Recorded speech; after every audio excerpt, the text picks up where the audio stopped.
Hi, I'm John Zimkus, and this is the City Show. And what better place to have the City Show than in the City building, talking to the City Manager. Scott, thank you for having us in your office here. Yeah, glad we could do this again. Now, basically, this is the State of the City show.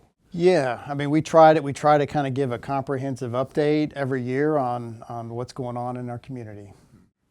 Now, the first thing I want to ask you is we are still in the middle of the remnants of a storm which I understand was called Fern. Okay. It was devastating, and it's still with us. How many inches did we get, and how do you feel the city did in answering the call?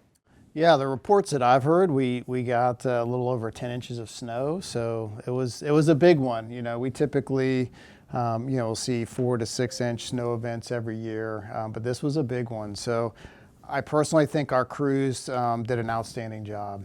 We ran 12-hour shifts, kind of rotating constantly for 48 hours straight to get the main roads cleared and then work our way back into the side roads. So our guys worked hard, and I think they did an outstanding job.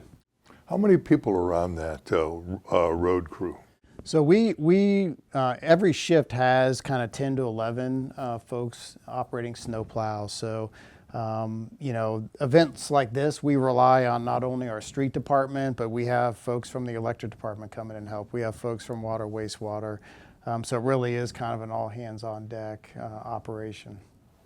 Now, one of the things that impressed me, days after the snow stopped, I saw trucks picking up the snow, putting it in a dump truck.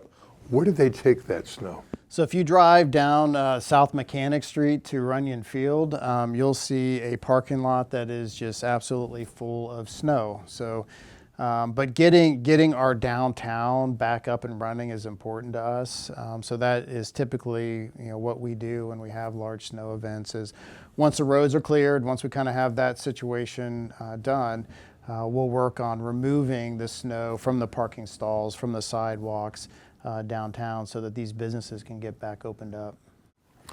Okay, how many people live in Lebanon now? We've got a little over 21,000 people. Yeah, so we're, we kind of track it pretty closely. We've been growing a little bit under 1% a year for the last, 5 or 6 years. And how are the expenditures doing in Lebanon? Yeah, financially, we're very healthy. So we are a full service community. So we take a lot of pride in that. Our operating budget's $137 million. What does full service mean? So we, utilities. So we provide electric service, water, sewer. So a lot of communities, especially on the electric side, maybe don't provide utility services to their residents and businesses, but we do.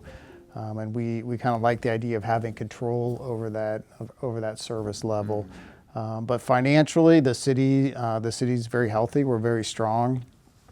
We saw about an 11% growth in our income tax collections last year, which again just kind of is a reflection of jobs being created in our community, which that is what funds our police department and our road program and key governmental services.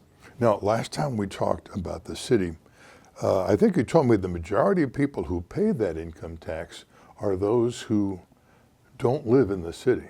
Right. There's a significant portion of folks who live outside the city and commute into Lebanon to work, and they're paying our income tax. So people think of Lebanon as kind of this bedroom community, but really we import more jobs into Lebanon than we have folks leaving our community to work. Is that primarily due to the fantastic but sometimes overlooked industrial park we have to the south? It's a big driver of that. We have some outstanding manufacturing businesses in our business park.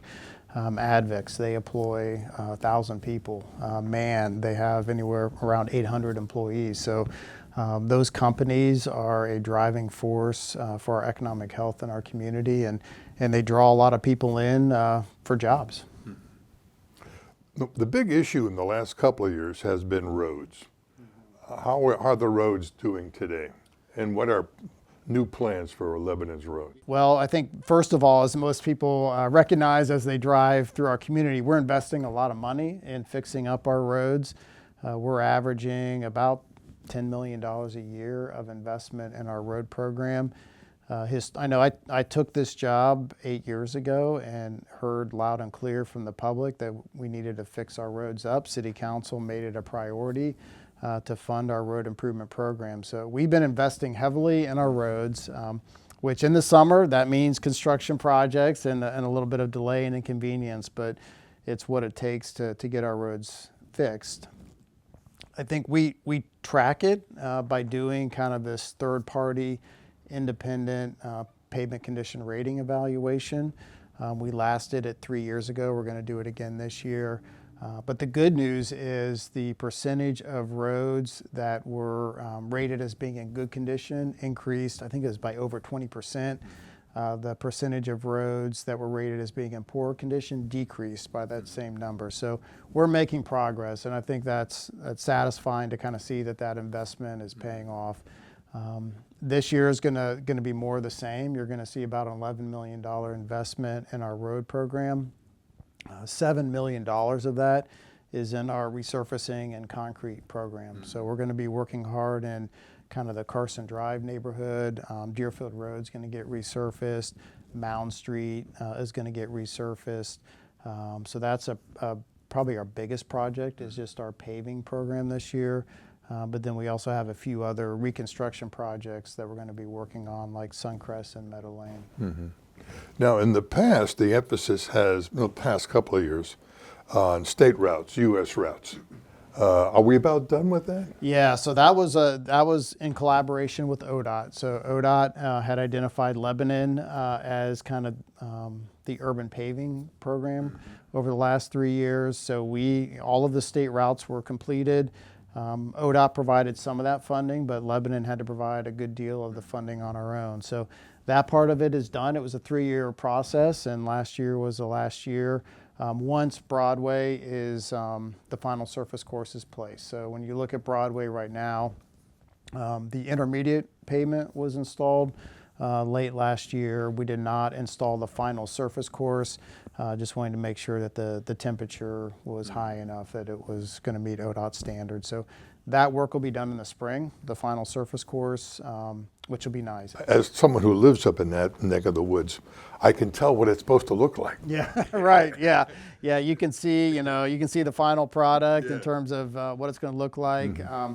We are going to be planting trees along Broadway this year as well, which should be a nice finishing touch.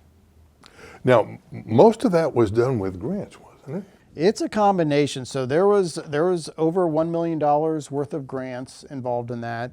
There was ODOT money as well, but there was quite a bit of city funds. I think in all it was about a $6.5 million project. So it really is a combination of multiple sources of funding to get it done. But I think a lot of people think because they're state routes that, ODOT does that, but that's not the case. They expect a local jurisdiction to contribute significantly financially. Are the other pavement issues coming up, are they getting any grants, or is that primarily all the city? So our resurfacing program, the $7 million concrete and resurfacing program, that's all city funded. Okay. We do have a grant for Suncrest Meadow Lane. So there's a state, it's called Ohio Public Works Commission. So there's a state grant process that we were able to secure funds to help support that reconstruction. Depends on the project, a little bit of both. What other kind of road surfacing are taking place? Markey Road's getting something, and I think there's something down in Mason Morrow Millgrove Road. Yeah, so Mason Morrow Millgrove Road, which is kind of on the southern edge of our community, there's actually going to be kind of a widening, realignment, and then paving of that road. Anybody who's driven it's in pretty poor condition. So that project will move into construction this spring as well. I think folks kind of see right now Glosser Road. Obviously, that's under construction. This spring, kind of late spring, we'll move into closing the intersection of Glosser and Cincinnati Avenue to build a roundabout. Mm-hmm. So part of that project is to construct a roundabout there at the intersection. So that'll happen this spring. Markey Road, so that's not slated for anything happening this year, but in 2027, we're going to be widening State Route 63 in that area to 3 lanes.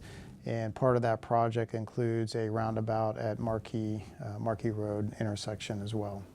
Now, people may think, well, Gloucester Road, what's on Gloucester Road? But in many ways, that's the guts of the city. Oh yeah. We've seen a tremendous increase in usage of Gloucester Road. It connects US 42 with State Route 63, and then now that Neil Armstrong Way then goes all the way up to 123. It gets quite a bit of traffic. And that intersection had been a dangerous intersection. So from a sight distance issue, you can't, as you if you're at the intersection looking to the left, it was limited sight distance. So that was a big part of it. The city's sanitation department's there, is that? We have our pump station, our sewage pump station is on Gloucester Road. And then we are completing or have completed the construction of a new electric substation. So there's a lot of infrastructure on that little segment of roadway. Okay. There is something I've read called Safe Streets for All. What is that? So we received a federal grant and we completed a comprehensive kind of traffic roadway safety study in our community last year. And what we did is, we hired a consultant to come in and they looked at the accident crash history of all of our major intersections. They looked at pedestrian safety throughout our community. It involved doing some public surveys and getting feedback with the intent of identifying and prioritizing, what our focus areas should be in terms of improving roadway and pedestrian safety in the future within our community. So the plan was completed last year. I think the two primary projects as recommendations is to improve the intersection of Columbus Avenue and Bypass 48 and Miller Road, and then also to improve the intersection of kind of the Bypass 48 ramps and Main Street.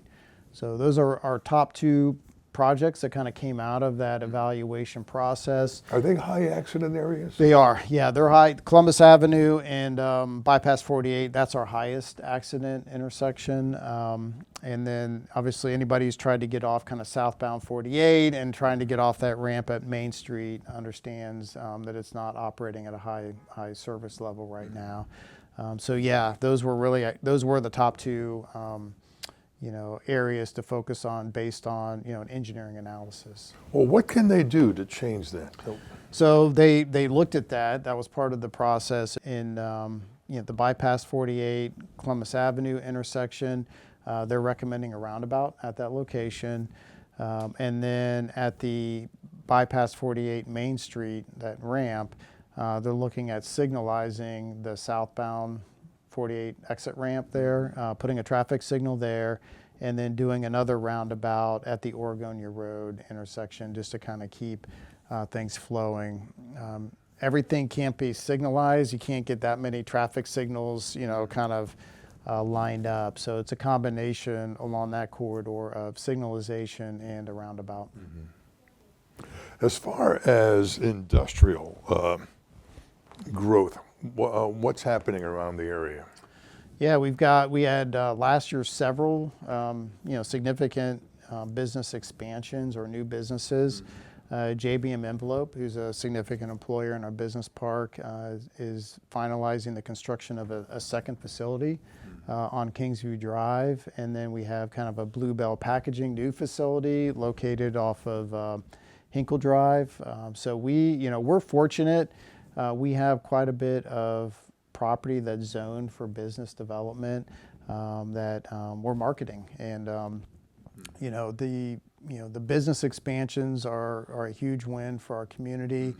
They create jobs, but they also create property tax revenue for school districts without adding kids, right? So we spend a lot of time on the business recruitment side of things. And, again, I think, when we see our income tax revenue increase significantly year over year, I think that's a reflection of good job creation.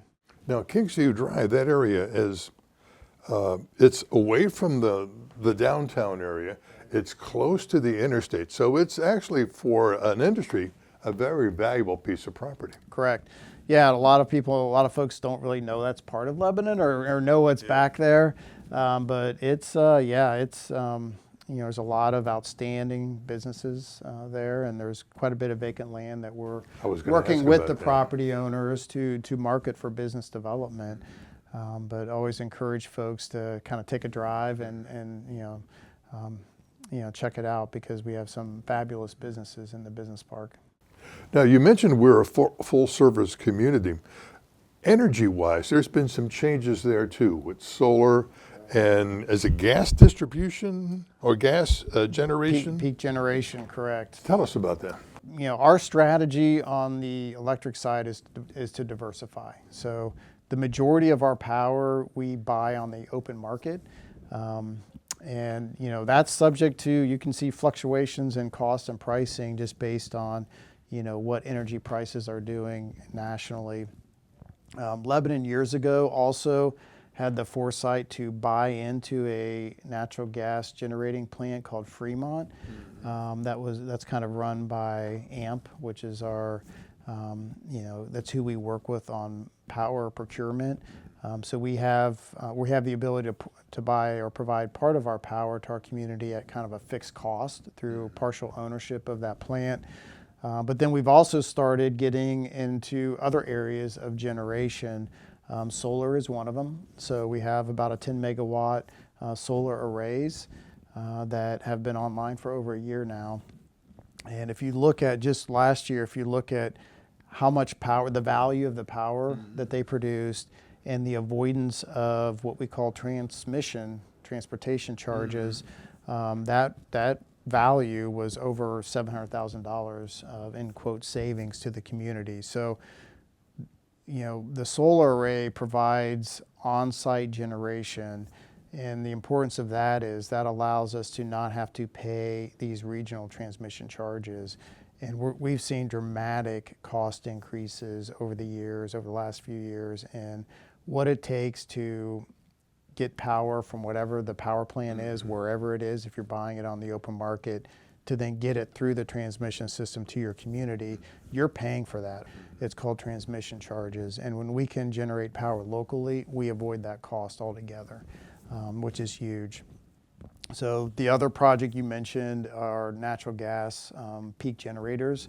Again, they're what they call behind the meter technology. So when power prices are spiking because of demand, which they always do at some point throughout the year, we can run these peak generating units, generate power for our residents and our businesses, and avoid high power costs during that time, and then also avoid the transmission delivery charges. I wasn't aware that we were involved as a city with gas, natural gas. So, Duke is the gas provider. Okay. So the behind the meter peak generators, Duke is the supplier of the gas to those facilities. We do not own our own gas utility. Now, So I think it's good. Yeah, I think maybe just to kind of follow up again, kind of think of it as how you would want to invest in a financial portfolio. You don't want to put all your eggs in one basket. If we relied completely on just buying power off the open market, power prices can spike. And if our costs increase dramatically because of what we have to purchase on the open market, that would get passed along to our customers. So we're just trying to kind of level that out. now, being a municipality who has its own electric department, is there a savings in that compared to a private industry? Yeah, we benchmark our electric rates on a regular basis, and our residents, our customers are paying over 25% less than say Duke, AES, our regional peers. So I think we feel like there's not only a benefit from a level of service and our ability to respond to outages and kind of, like I said, kind of take control of that customer experience, but we also feel like it benefits our customers financially, because when you look at the electric rates we're providing compared to those around us, they're significantly lower. Okay. Residentially, what's changing in the area with Lebanon? I mean, we are growing. You know, I think, like I said earlier, you know, we're growing at a little bit under 1% a year. So I kind of describe that as, you know, pretty steady growth. We have several residential developments that are either under construction or getting ready to move into construction. Parkside is visible off of State Route 63. And they're in that initial phase. They're starting to build homes back there. They've got the clubhouse under construction. So that's a big development. I mean, that's you know, a little over 1,000 units when it's all said and done. It will include, you know, single-family homes. It'll include townhomes. It'll include an assisted living facility with senior housing. It has an apartment complex with it. So Parkside, I think, really represents our desire to provide a mix of housing options within our community. So that project has been and is under construction. There's the Toll House Farms project off of State Route 123. That's kind of across from the Turtle Creek Township Administration Building. That project's seen good success from a demand standpoint. They're building quite a few houses out there. 67, I think, is what I Yes, I when heard it's as all the said and plan. done. So phase one, they're moving along very well, and they're starting phase two this year. Dries is the home builder in that subdivision. And then Ray Rock is probably the kind of the next large residential development that is in the planning stage right now. The city recently annexed the property. It's about a little over 300 acres located across from the high school on Drake Road, and then it extends all the way out to Broadway, State Route 48. And like I said, they're in the early engineering phase at this point. I think their intent is to be in construction with the roads, the infrastructure later this year. You often hear on social media and in person, at least I do, oh, I wish Lebanon would stay the way it is. It's growing too fast. What's your response to something like that? Yeah, I always try to make sure folks understand, you know, Lebanon, we're not going out knocking on doors asking people if they want to develop their farms or their property. We have property owners who are coming to us and they're saying, I'm ready to sell and develop my property. And so for us, the question becomes, do we want to see this property develop out in the township outside of the city, or is it beneficial for us to you know, annex it and see that it's developed within the city?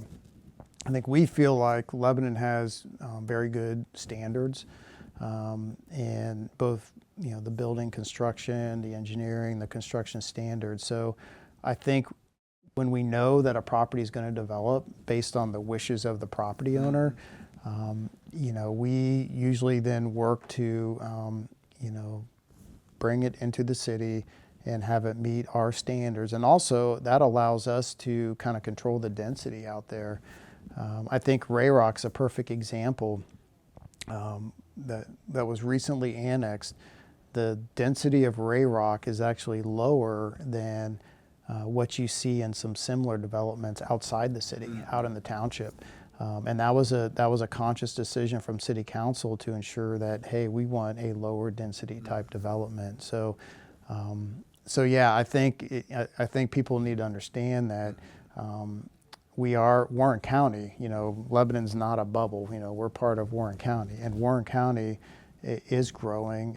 We have a great quality of life here. We have strong school systems. And I think for Lebanon, we have a comprehensive plan. We've looked at future growth areas. We know kind of how far out Lebanon can grow. And if there's a property where the owner is ready to or wants to develop, and it's within our planning area, we typically will look at an opportunity just to make sure that it's done well and done within our community standards. Now, people who've been here for a while know that Springboro has developed and Mason had developed, and it just sort of, it's moving toward us now, right? Right. And we're part of the much larger Dayton-Cincinnati metroplex. Right, right. So it's inevitable that something's going to happen around here. Yeah, and I mean, Ray Rock's a good example.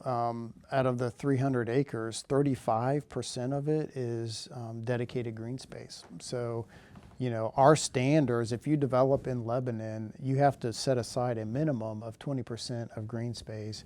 And a lot of times when we're working with these developers, we try to negotiate a percentage that's higher than that. So That's been the city's plan for many years now, yep, hasn't it? absolutely. Yeah. I mean, we have over 600 acres of green space and park space in our community. It's something that we very highly value. And so, you know, and not only the green space, but then making sure that these neighborhoods get connected to our trail system and things like that. So again, I think we feel like there's more benefit to property developing inside the city where we can kind of connect it to our community than just seeing it develop outside of the city, knowing that it is going to develop, you know, just based on the wishes of the property owner. Speaking of green space and park space, how are the parks doing? Parks are doing very well. You know, parks are a passion of mine. It's something that I've, you know, really enjoyed working with in my time here. And so I think we have a great park system. You know, we are looking at doing some improvements in Miller Park this year. We've done a lot of trail work over the last couple of years. I think this year we're looking at kind of this climbing, bouldering play area in Miller Park and expansion of the parking lot to kind of serve the demand that we've seen out of Miller Park. So that should be an exciting project. And we are also always looking for opportunities to expand our park space and our green space. And so it gets harder and harder with, you know, the way development, there is demand in the area. But we have been very successful in preserving well over 100 acres over the last 6, 7, 8 years of property for green space, for park space. Miller Park is an example of that. We doubled the size of Miller Park about 10 years ago through a state grant that allowed us to buy additional property to preserve it as green space and park space. Yeah. Well, it's growing to be such a beautiful place. It is. Yeah, it really is. It's great. Now, anything new for downtown Lebanon? Downtown, so right now we're looking at pedestrian safety. So we've initiated a study on pedestrian safety. So that's a huge concern that we hear.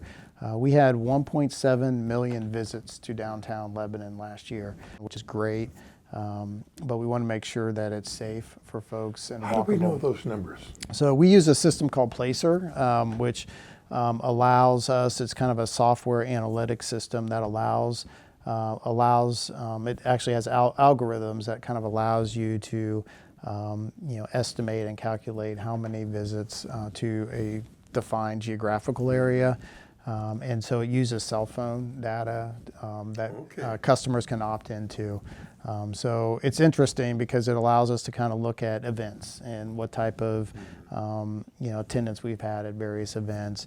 And we use it pretty heavily to evaluate our downtown. We're using it to look at attendance and participation at the fairgrounds. What's interesting is there's almost 200,000 visits at the fairgrounds up in Broadway last year, and so we got a lot of people that are coming into our community. Mm-hmm. And we also our festivals are quite popular. They are, yeah, they are. So we're going to have another great year of festivals. It seems like we add more and more every year. So at least it seems like there's something going on at least 2 or 3 times downtown throughout the summer. But people love it, and we love supporting that. Mm-hmm. Now, a lot of that, of course, takes place at the Lane Memorial Stage. Correct. And the city is going to have some free events there? We are. So that was a huge addition to our downtown last year. And so, yeah, we've got planned some free concerts. I know we've got one in May, we've got one in July, and I think one in the fall.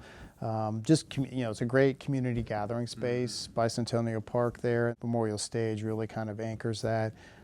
And then additionally, it's available to the Country Music Fest, to the Blues Fest. So we also, to the, Chamber of Commerce for Third Friday events. So a lot of the events are not run by the city. They're organized by nonprofits, whether it's the Chamber of Commerce or the Rotary Club, the Optimist Club. and we support them for those events. But then the city's going to be doing some free community events as well. And part of that's also in conjunction with the America 250 celebration, which we've got some great things planned this year for that. Yeah, of course, our celebration is on July 3rd. July 3rd, yes. And there's going to be a festival this time. Yeah, so it's going to be more than just a parade, you know, for the America 250. So we're going to have all kinds of fun kind of kids, family activities downtown on July 3rd. What's really interesting is, you know, not only what we're doing, but the train they purchased a locomotive and are painting it with kind of this America 250 theme. So they're going to be doing train rides throughout the weekend. So really should just be a great, you know, a great month downtown Lebanon. So encourage folks to come out. You mentioned earlier that almost 200,000 people that go to the fairgrounds. Right. The city now owns the fairground area. We do not. So yeah, we do not own it. So we are in the process of purchasing the property from the county. You know, the city and the county are working on a partnership that would support the city purchasing the property. And I think it's important to note our goal is to continue to provide a long-term home for the fair, for the 4-H community at that site. We've also kind of successfully negotiated an 8-year lease agreement with the Harness Horsemen to ensure that they have a home up at the fairgrounds property as well. And can kind of continue using the track for their practice and the boarding stables. So we are working with the Ag Society to try to get to a point where we have a lease agreement with them. You know, our goal, we're excited about the opportunity to, you know, I think really help uplift and improve the property and ensure that, you know, both the fair and the Harness Horsemen, you know, have long-term homes up there. Well, you corrected me, which is good. There's a couple of rumors out there. One of the rumors I did not realize until recently, I thought the horsemen were kicked out of the fairgrounds. So, yeah, over a year ago, the Ag Society essentially kind of gave the horsemen an eviction notice, and obviously that was kind of set things in process where the county kind of put the brakes on that and said, hey, let's everybody sit down together and let's try to figure this out before you know, we start evicting people. So that was kind of a trigger for the city, the county, the Ag Society, the Harness Horsemen to start a dialogue and a working relationship to, you know, the way I describe it, kind of change the operating model on the property. There's undoubtedly some challenges with kind of the financial operating model up there, and I think most folks would agree that it's not sustainable. So I think what the city's trying to do is create an operating model that is both financially sustainable but also provides security for you know, for the fair and the 4-H programs as well as the Harness Horsemen. But yeah, so the Harness Horsemen at this point, you know, the city's intent, if we can complete the deal, would be for them to stay there. They're a part of our heritage, you know, part of our community, and we feel the same way about the fair and the 4-H program. Yeah. Well, the fair's been in that location for well over 150 years. Yeah, I think last year was their 175th fair. I'm not entirely sure if it's all been up there, but yeah, I mean, obviously it's a big part of our community, and I think most people, if you kind of go back there and look at the facilities, and I think you kind of recognize that there's a need to improve it, to improve the experience for everybody. Now, if the city is successful in buying the property, they're not going to kick the fairground out. We actually late kind of the fall of last year, we initiated a property master planning process.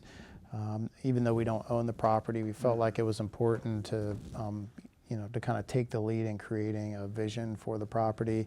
And we created a stakeholder committee, and it's about 20 people from all different representations, including the fair, 4-H, Harness Horsemen, county, city. And we have initiated a process of really, you know, creating a vision for the property. And February 12th at 6 p.m. up at the event center, on the fairgrounds. There'll be a public open house where everybody's invited to come look at the plan that's been developed through this stakeholder process. But it includes a home for all of that, right? Yeah. So yeah, I think that's our goal, that's our vision. And we've been pretty transparent through the development of this plan on kind of what we as a city would like to see up there. So again, encourage folks to come out to the open house on February 12th. No, it's a Thursday, right? Thursday, yep, 6 p.m. Thursday, February 12th. So you Yes. might want to be Yep. part of that. One of the things, we talked about the growth of Lebanon. One of the things the city has done for a number of years is help industries and businesses grow with grants. Tell us about the business grants. Yeah, so a lot of people, when you talk about tax incentives, they think of kind of large projects, right? Large incentives for, big employers. And we do, but we also focus on small businesses. So we, for a number of years, have had the Small Business Development Grant Program, where small businesses, whether they're downtown or if they're on Columbus Avenue, if they're making improvements to space, kind of permanent improvements to their business, they can apply for and receive a matching grant from the city for up to $10,000. So gosh, we've done well over a dozen of those small business grants, which have been fabulous. And then we also recently launched a facade improvement program. Again, if you're a business and you want to do some improvements to the exterior of your building, we have a grant program in place that can help support that. And then we're also kind of have this incentive program where if you activate space downtown for residential living, we have a lot of great old buildings in our downtown that have vacant second or third stories that would be outstanding apartments, again, using existing buildings. But there is a significant cost involved with renovating old buildings for that type of use. So we also have a grant program in place for that. So all of those really are catered more towards the small businesses within our community, which really are, to a large degree, the heart of our community. Is there a deadline for applying for this? No, it's pretty open-ended. It's kind of as funding exists, kind of first come, first serve. But I encourage folks, if they have an idea or a project or something they'd like to talk to the city about, to connect with Jason Millard, our Community Development Director, before they start construction. They need to get the grant approved before they start construction and just see if it's something that the city can help with. Can you give some examples of businesses which took advantage Yeah, of Broadway Barrel House. So we helped through a grant when they built their deck on the back. So that was one. The new jeweler, I think Rome Jewelers downtown, we helped with their facade improvements as well. So those are just a couple of projects that come to mind immediately where we've been able to kind of do small businesses.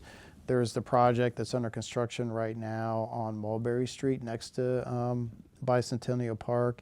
It's going to kind of be a music studio. He is investing a significant amount of money into making that building fabulous, and they're part of our grant program as well. Businesses are doing fairly well in Lebanon, aren't they? The feedback that we get is that things are stable. I think nationwide, retail, there's some challenges there. I think for our downtown, we're definitely healthier than most, we have some great businesses and some great property owners downtown. Mm-hmm. We have some great charm too. This is a special community.